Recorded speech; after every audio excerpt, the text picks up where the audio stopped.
Okay, shall we now have a look at the projects that different researchers and organizations are working on?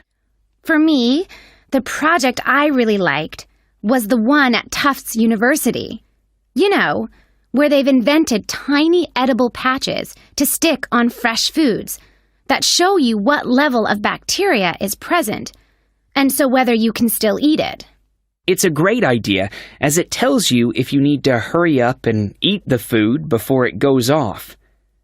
The other good thing about the patches is that apparently they'll be cheap to manufacture. Good. Then the other thing I thought was great was the Massachusetts Institute of Technology project.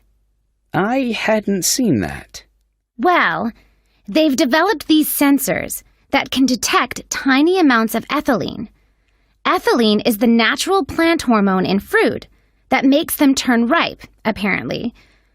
The researchers think that they can attach the sensors to cardboard boxes, and then supermarkets can scan the sensors with a portable device to see how ripe the fruit inside is. That's got to be a quicker way to check for ripeness than taking each box off the shelf and opening it. Definitely. And I thought that Lean Path was worth mentioning too.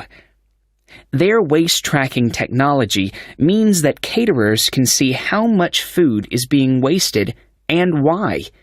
That'll increase profits for them eventually. Yes. And did you read about 0%?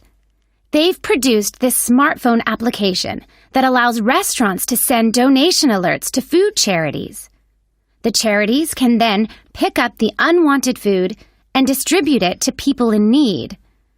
In the long run, that'll definitely benefit poorer families in the neighborhood. No kid should go to school hungry. I agree. And I read that quite a few local governments in the USA are thinking about introducing compulsory composting in their states. So you can't put any food waste into your rubbish bins, just the compost bin. Well, I guess that means a bit more work for people. I mean, they have to separate the organic and inorganic waste themselves before they take it out to the compost bin. And you know how lazy some people are. But I guess if we all start composting, we'd be doing something positive about the problem of food waste ourselves, rather than relying on the government to sort it out.